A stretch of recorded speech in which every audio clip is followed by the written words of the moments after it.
마르코가 전한 거룩한 복음입니다. 그때에 요한의 제자들과 바리사이들이 단식하고 있었다. 사람들이 예수님께 와서 요한의 제자들과 바리사이의 제자들은 단식하는데 선생님의 제자들은 어찌하여 단식하지 않습니까? 하고 물었다. 예수님께서 그들에게 이르셨다.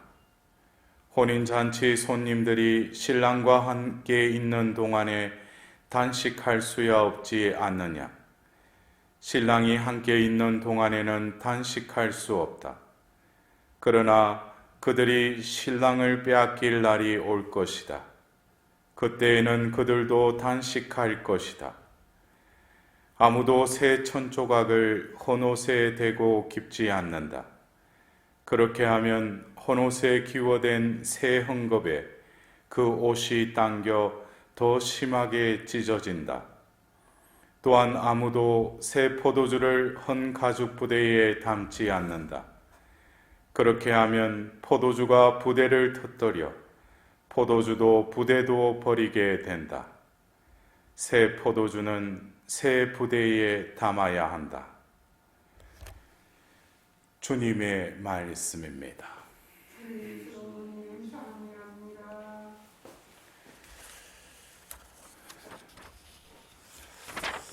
오늘 전례력으로 우리가 기리고 있는 성 안토니오 아빠스,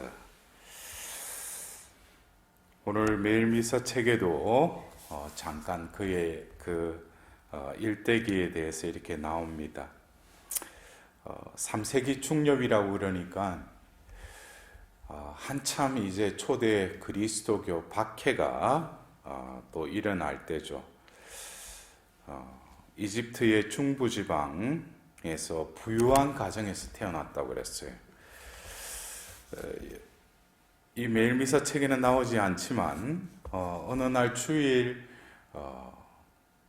성당을 가서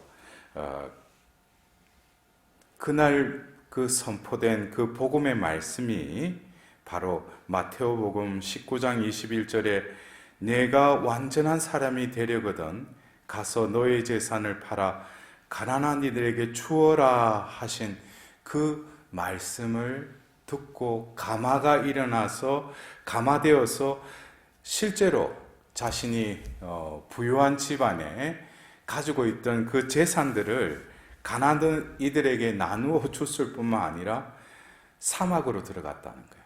그리고 언수 생활을 통해서 지금 우리 교회 안에서도 어떤 수도자들, 그래서 수도 생활의 시조라고 할 수 있는, 그래서 아빠스라는 게 그 아버지라는 그런 뜻이죠. 그래서 어떤 이 수도 생활의 그 출발점이 바로 이 안토니오 아빠스를 통해서 또 이루어졌다고 우리는 보고 있습니다. 여러분들 어쩌면 이 한 줄로 나와 있지만 이 마테오복음의 그 말씀이 듣는 동시에 그 존재가 감화가 되어서 결국 그 말씀을 그대로 실행했죠. 그리고 그 말씀은 평생을 통해서 그의 삶을 이끌어갔다는 거예요.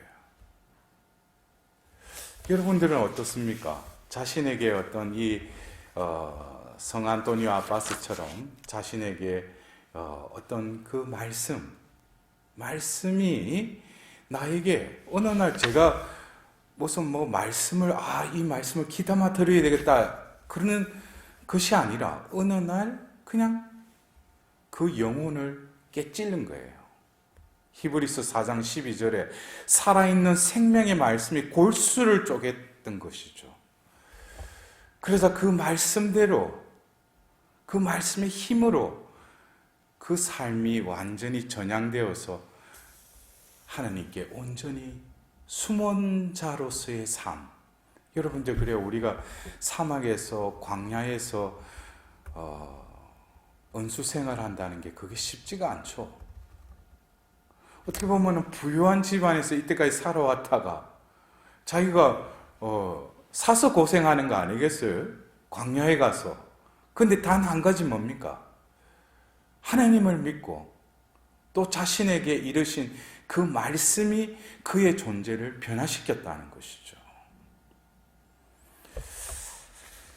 오늘 우리가 들은 이 일독서의 사울, 키도 훤칠하고 잘생긴 그 사울을 이스라엘의 첫 임금으로 하나님께서 선택하셨죠.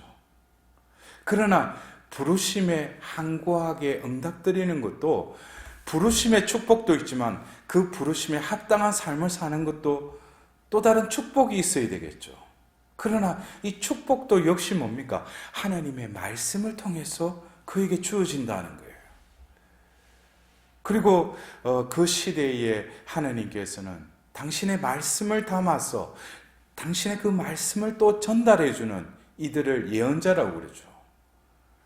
그래서 이 마지막 판관이라고 할 수 있는 이 사무엘을 통해서 그 임금에게 하나님의 그 말씀을 전하지만 그 말씀을 귀담아 듣지 않아요. 여러분들, 우리가 그래요. 말씀을 듣는 거하고 말씀을 내 안에 새기고 담는 것과는 다르죠. 그래서 저도 하나님의 그 부르심을 느끼고 그 이후에 어떤 하나님의 말씀이 그 이 족적과 같이 하나님의 그 발걸음과 같이 나와 함께 동행하시는 하나님의 이정표를 그 말씀으로 저를 이렇게 이끌어 주셨어요. 그러나 그 말씀은 그때 들었을 때 내가 느꼈던 그 말씀의 그 뜻, 말씀의 그 깊이가 세월이 지나면서 하나님으로부터 왔기 때문에 내 안에서 그 말씀은 계속 자란다는 거예요. 그래서 이건 신비죠. 그래서 우리가 신앙생활이라는 것이 결국 말씀을 듣지 않으면, 성모님과 같이 그 피앗의 그 삶의 자세가 되지 않으면은 어떻게 보면은 빈 깡통과 같이 요란하고 그냥 겉만 신앙일 뿐이죠. 안이 연결지 않고 하나님께서 그 사람을 치우시고 또 부르시고 이제는 추수를 해야 될 때인데도 연결지가 않았으니까, 수확할 것이 없으니까. 그래서 우리가 이 사울의 자기도 처음에는 하나님께서 그 삼중진멸, 그 사랑과 모든 것을, 그 노획물 모든 것을 다 태워버리고 죽여버려라 했는데, 여기서 보면은 그 가장 그 좋은 양과 소만은 끌고 왔다는 거예요. 왜? 주 어르신 하나님께 제물로 바치려고. 겉으로 보면 아주 그럴싸하죠. 그러나 하나님 말씀을 자기 식대로 해석해버린 거예요. 그래서 우리가 말씀을 듣고 그 내 말씀을 담는 데 있어서도 그것을 왜곡하거나 자의적으로 해석해버리면 안 되죠. 그게 우리가 이 창세기 3장의 그 원죄 설화에도 사탄은 말씀을 다 알고 있어요. 말씀을 아는데 그 말씀을 왜곡하죠. 자기 식대로. 응? 너가 죽지 않으려면 이 열매를 따먹지 말라고 한 거다. 응? 너는 영원히 죽지 않는다. 이러면서 성경에 나와 있는 그 말씀을 자기 식대로 왜곡해버려요. 또 어떤 때는 그 말씀을 있는 그대로 인용을 해서 또 말을 해요. 그래서 예수님께서 그 40일 동안 광야에 유혹할 때도 사탄은 하나님의 말씀을 가지고 유혹을 해요. 그래서 우리가 어떤 때는 말씀을 암기하고 말씀을 안다고 해서 그 말씀을 내뱉었을 때, 선포했을 때 그것이 살아있는 생명의 말씀은 되지 않는다는 것이죠. 왜냐하면 이 말씀이 나를 차지해야지 내가 그 말씀을 이해하는 건 아시죠. 말씀은 예수님이시죠. 예수님을 내가 어떻게 내 자의적으로 어떻게 해석할 수가 있어요? 예수님이 내 안에 계시면 예수님의 그 보내신 보호자 성령이 깨우쳐주는 대로 나는 그냥 이해하고 그것을 또 내뱉을 때는 하나님의 그 인도하심으로 그냥 선포할 뿐이죠. 그럴 때 우리가 옛날에 그 선교사들, 외국 선교사들 왔을 때 그분들이 요즘에는 어학원이 있고 뭐 여러 가서 언어 배우고 해서 이제 한국에 적응하는 시간도 있지만 옛날에 선교사들 와서 그분들이 뭐 한국어를 알아요? 그러나 몇 마디 하는데 뭡니까? 어눌하고 알아듣기에도 주의를 기울이지 않으면 잘 알아들을 수 없는 말인데도 그냥 그 신부가 선교사가 그냥 하는데 그 사람들이 감화가 되는 거예요. 그래서 이 말씀은 뭘 자꾸 이해하게 해주고 그것을 풀이해 줄 필요가 없어요. 말씀 그 자체에 힘이 있기 때문에. 그러나 그 말씀을 선포하는 이에게는 뭐겠습니까? 그 말씀이 살아있어야죠. 그냥 지면에 적혀 있는 죽은 문자가 아니라 그 말씀은 하나님의 살아있는 말씀으로 내 안에 들어와서 나의 존재를 그 말씀으로 차지하실 뿐만 아니라 그 말씀의 육화로 인해서 내 존재가 변화가 일어날 때 비로소 말씀이 우리와 함께 계시는 것이죠. 그래서 이 사울은 한 번은 또 사무엘이 더디 오는가 해가지고 제사를 지내죠. 그러니까 하나님의 말씀을 또 어기지 않습니까? 그래서 오늘 그 사무엘이 번제물이나 희생제물을 바치는 것보다도 말씀을 듣는 것이 제사보다 낫다는 거예요. 말씀을 명심하는 것이 순양의 국기름보다도 낫다는 거예요. 우리가 하나님께 뭘 이렇게 막 외형적으로 뭘 해드린다고 해서 하나님이 무슨 바베큐 냄새를 좋아해서 뭐 고기 잡아서 사르면은 그 냄새를 맡고 아 좋아 너 죄 사해줄게 이런 게 아니죠.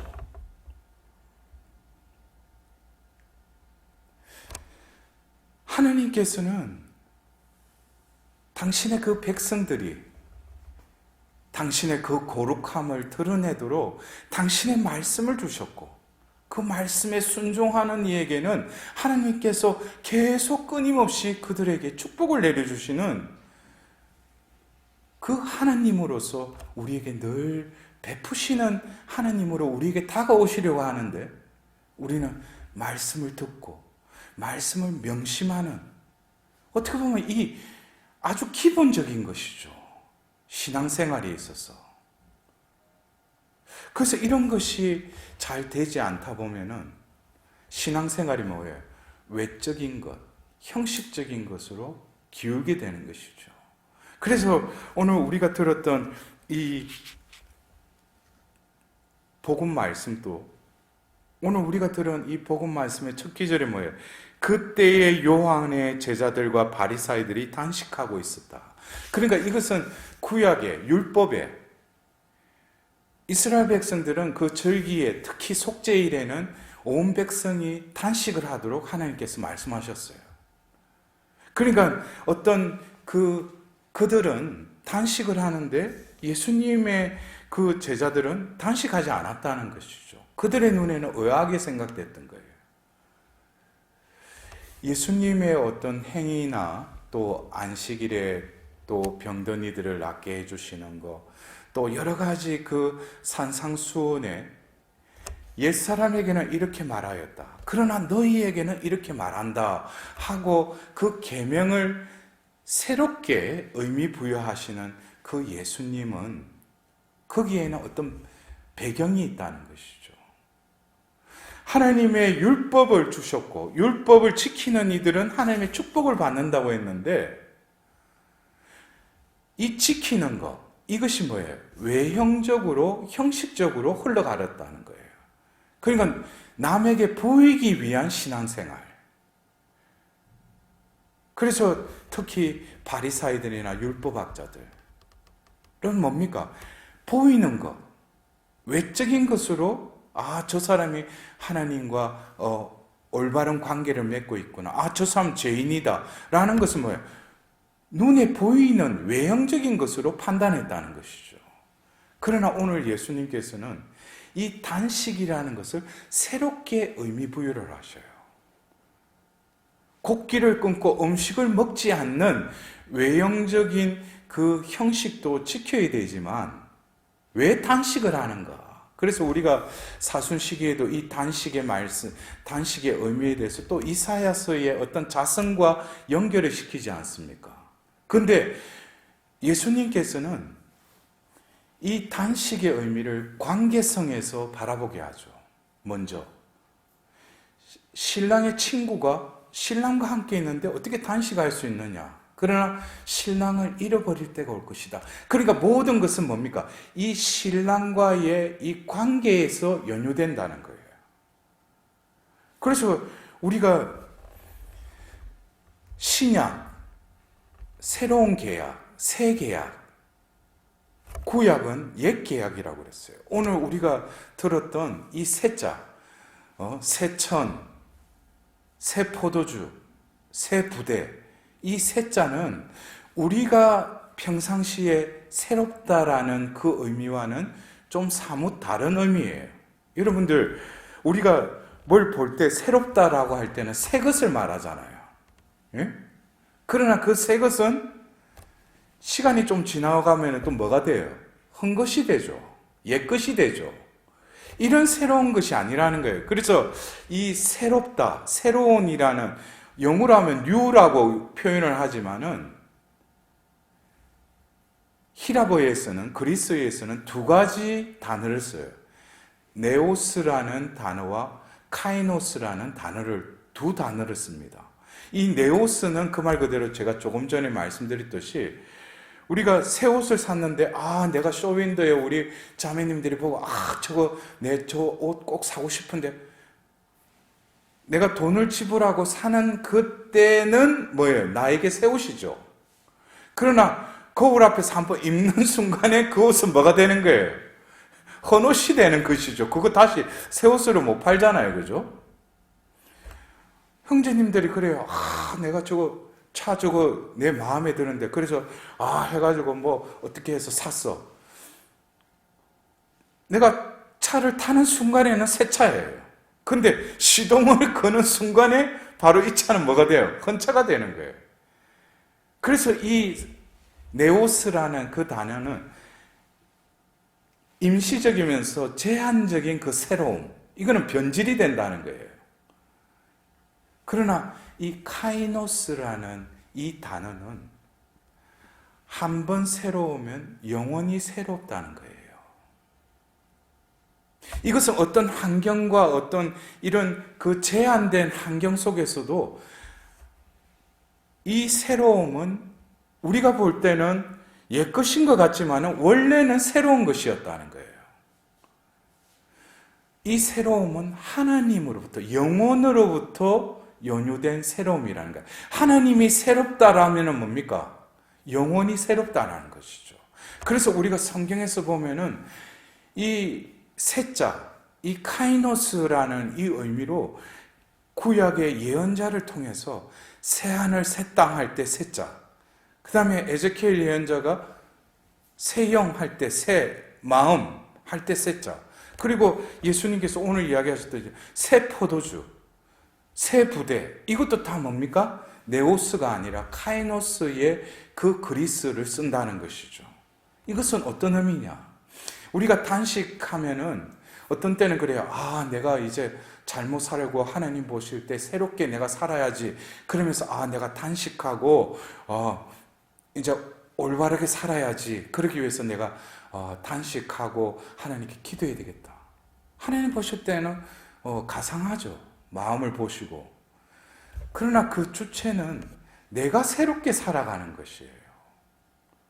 그게 어떤 회개의 은총에 의해서 내가 그러한 마음이 들고 또 실행은 하지만은 예수님께서 오늘 새천, 새 포도주, 새 옷조각, 새 부대라는 이 새는 하나님으로부터 연유되는 것이라는 것이죠. 그렇다면은 우리가 이 단식의 의미도 그냥 곡기를 끊는, 극기하는 그런 외적인 면에 예수님께서는 존재론적인 의미를 부여하신다는 거예요. 새 포도주는 새 부대에 담아야 한다. 여러분들, 그 사도행전 2장을 보면은 성령 강림 사건을 이렇게 읽다 보면은 사도행전 2장 13절에 어떤 이들은 저들이 새 포도주에 취했군 했고 비웃었다 그랬어요. 왜냐, 오전부터 이상한 외국어를 말하고 그러니까 사람들이 볼 때 저것들이 뭐 술에 취했나 이랬는데, 그 13절에 새 포도주에 취했군 이렇게 했어요. 그 새 포도주가 뭡니까? 루카복음 사가가 의도하는 것은 뭐예요? 바로 성령이죠. 그들이 새 포도주에 취했다는 것은 그 성령이 그들을 완전히 사로잡았다는 거예요. 그 표현의 능력을, 혀를 성령께서 그들에게 들어보지도 못했던 외국어로 말하기 시작하게끔 성령이 그들을 움직이기 시작했다는 거예요. 여러분들, 새 포도주는 새 부대에 담아야 한다. 예수님으로 인해서 이 새 시대는 시작됐어요. 새 계약을 맺으러 이 땅에 오셨을 뿐만 아니라 예수님께서는 당신이 부르신 모든 이들을 새 부대로 변화시키시는 분이 예수님이시죠. 새 부대가 되려면은 우리가 새 부대를 짜고 새 부대를 만드는 것이 아니라 내 존재가 하나님으로부터 연유된 존재고 하나님 말씀을 듣고 명심하는 그런 회개의 삶을 살아갈 때 거기에 내가 이때까지 육적인 것, 욕망에 휩쓸렸던 것, 그것을 끊고 하나님한테 속죄하는 마음으로 단식을 할 때 우리의 존재를 새 부대로 변화시켜 주신다는 거예요. 그래서 우리가 새 부대로서의 존재의 삶을 살려면 다른 게 없죠. 그 부대 안에 새 포도주가 있느냐 이거예요. 그리스도인은 눈으로 봐서는 저 사람이 그리스도인인지 아닌지 분별할 수가 없죠. 그러나 뭡니까? 그리스도의 영을 모시고 있는 자는 그리스도께 속한 자입니다라고 바오로 사도가 로마서 8장에 말하고 있지 않습니까? 그리스도의 영을 모시고 있는 이것이 바로 뭡니까? 새 포도주를 새 부대에 담고 있는 그 상태를 말하는 거예요. 그래서 우리가 이 새해 또 이 1월달 오늘 또 기리고 있는 이 성 안토니오 아빠스 기념일을 지내면서 그분 또 뭡니까? 그날 들려왔던 그 말씀이 온전히 그 안에 임하셨을 뿐만 아니라 자신의 존재가 뭡니까? 그 말씀을 담는 새 부대가 되었다는 거예요. 그러자 이 새 포도주인 예수님의 그 생명이, 그 성혈이 그의 존재를 변화시켰을 뿐만 아니라 교회의 역사에 있어서 자신의 개인적인 체험이 결국 교회의 그 수도자라는 하나님의 그 사람들을 모을 수 있는 그 첫 단추를 또 매게 하는 그 영광을 안게 됐다는 거예요. 그래서 여러분들 오늘 그 사무엘의 말씀처럼 하나님의 말씀을 듣는 것, 하나님의 말씀을 명심하는 것, 그것이 어쩌면 우리에게 있어서는 가장 기본적이지만 또 우리 삶 안에서 그냥 간과해버리는 또 그리스도인의 삶의 수칙이 아닌가 싶습니다. 진정으로 하나님의 그 새 포도주를 담는 그 새 부대로서의 삶을 살아갈 수 있도록 주님 오늘도 우리에게 임하셔서 우리의 존재가 새 부대가 되게 하시고 늘 당신을 모시는 행복한 자로서의 삶을 살아갈 수 있도록